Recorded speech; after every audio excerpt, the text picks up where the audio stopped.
Assalamualaikum warahmatullahi wabarakatuh. Saudaraku, para pecinta Al-Quran yang dimuliakan Allah Subhanahu wa Ta'ala, sampailah kita pada pertemuan ke-10 di 30 hari mencari inspirasi bahagia bersama Al-Quran.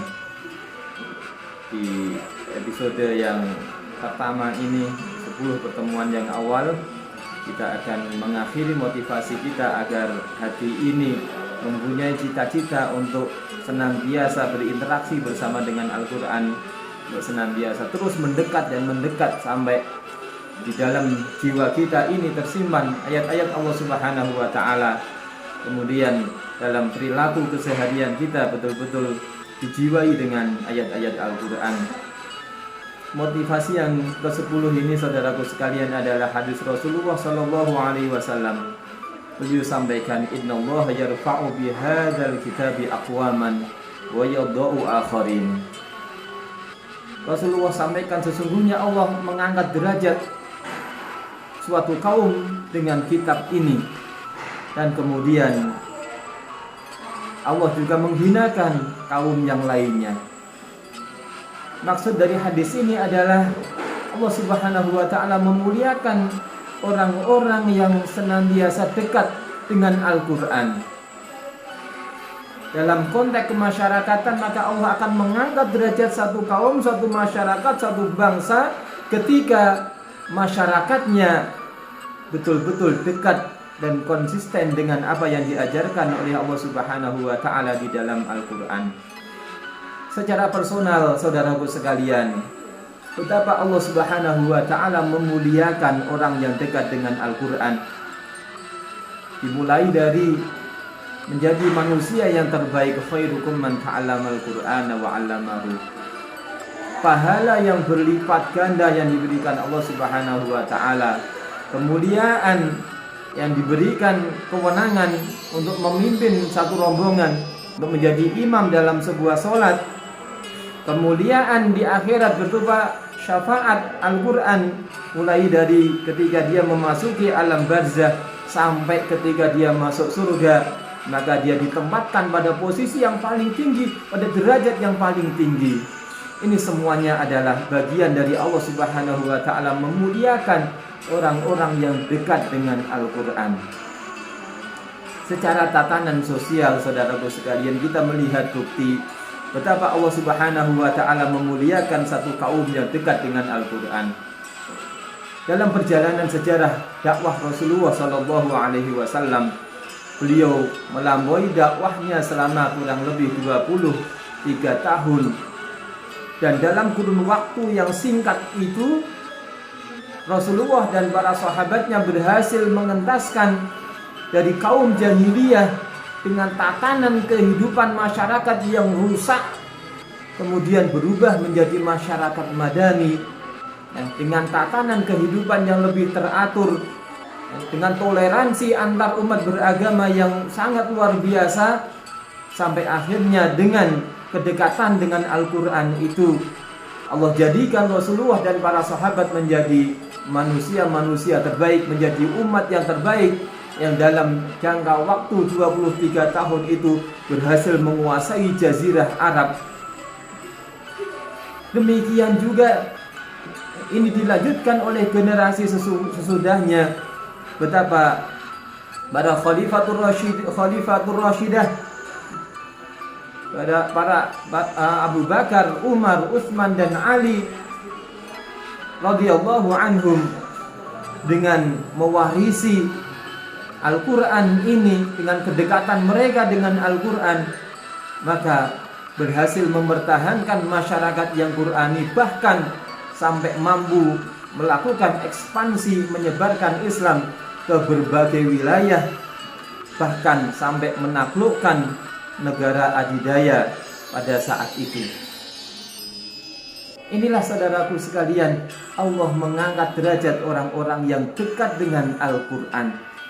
Demikian juga kita melihat bagaimana masa-masa keemasan Islam yang lahir dari sana, tokoh-tokoh, tidak hanya tokoh agama, bahkan tokoh yang terkait dengan ilmu pengetahuan dan teknologi, ternyata kalau kita melihat sisi-sisi kehidupannya, mereka adalah orang-orang yang dekat dengan Al-Quran. Contoh misalkan tokoh kesehatan kita, Ibnu Sina, yang dibalik ilmunya tentang kesehatan itu ternyata beliau sudah hafal Al-Quran sejak sebelum umurnya 10 tahun. Masya Allah saudaraku sekalian, inilah ketika umat itu dekat dengan Al-Quran, ketika ada personil yang dekat dengan Al-Quran, maka Allah menjamin keberkahan di dalamnya, Allah menjamin kemuliaan di dalamnya. Allah akan antarkan orang itu, Allah antarkan umat itu menuju kepada kemuliaan, baik itu kemuliaan di dunia dan kemuliaan di akhirat.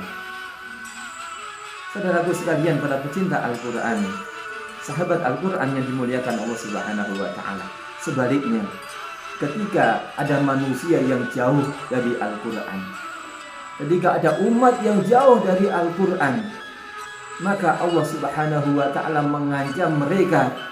Allah akan merendahkan derajatnya. Ketika ada hati yang tidak pernah tersentuh dengan Al-Quran, ketika waktu kita tidak kita isi dengan kebaikan-kebaikan bersama dengan Al-Quran, maka sudah semestinya akan diisi dengan keburukan atau minimal sesuatu yang mubah, yang tidak akan mendapatkan sesuatu kemuliaan pun di sisi Allah Subhanahu wa Ta'ala. Padahal umur kita akan dihisab, padahal kesehatan kita akan dimintakan pertanggungjawaban oleh Allah Subhanahu wa Ta'ala. Masa muda kita akan dimintai pertanggungjawaban oleh Allah Subhanahu wa Ta'ala. Bisa kita bayangkan, kalau ada orang yang menyibukkan waktunya untuk Al-Quran, maka waktunya akan efektif, umurnya akan efektif dengan kebaikan.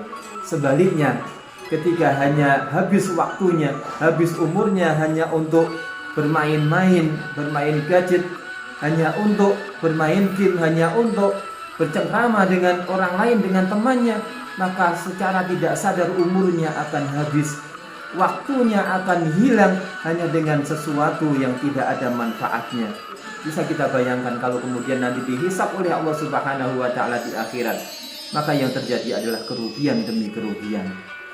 Demikian juga masyarakat yang jauh dari nilai-nilai Al-Quran, tentunya Allah akan mencabut keberkahan dari sana.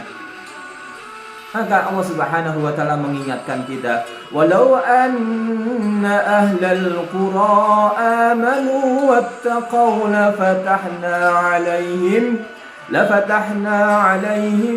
barakatim minas samai wal ard. Kalau suatu kaum itu beriman dan bertakwa kepada Allah Subhanahu wa Ta'ala, maka niscaya akan kami berikan keberkahan. Kami turunkan keberkahan dari langit, kami turunkan keberkahan dari bumi. Walakin kadzabu, tetapi kebanyakan mereka mendustakan ayat-ayat Allah Subhanahu wa Ta'ala. Na'udzubillah min dzalik, saudaraku sekalian. Ketika kita kemudian jauh dari Al-Quran, wa man a'rada an dzikri fa inna lahu ma'isyatan dhanka. Barang siapa yang jauh dari zikir kepada Allah Subhanahu wa Ta'ala, jauh dari mendekat kepada Al-Quran, jauh dari membaca Al-Quran, jauh dari menadaburi Al-Quran, jauh dari mengamalkan nilai-nilai Al-Quran, maka sesungguhnya dikhawatirkan mereka akan dikaruniai oleh Allah Subhanahu wa Ta'ala kehidupan yang sempit. Masyarakat yang tidak merasakan kenyamanan dalam kehidupan bernegaranya, berbangsanya. Ketika tidak ada keadilan, maka yang ada adalah kegalauan masyarakatnya, kegalauan umat ini, pemimpin yang tidak adil dan sebagainya. Ini adalah bagian dari dicabutnya keberkahan Allah Subhanahu wa Ta'ala dari kehidupan bermasyarakat. Maka saudaraku sekalian, melalui hadis ini, mari kita jadikan sebagai motivasi untuk kembali kepada Al-Quran. Secara personal, mari kita mendekatkan diri kita kepada Al-Quran.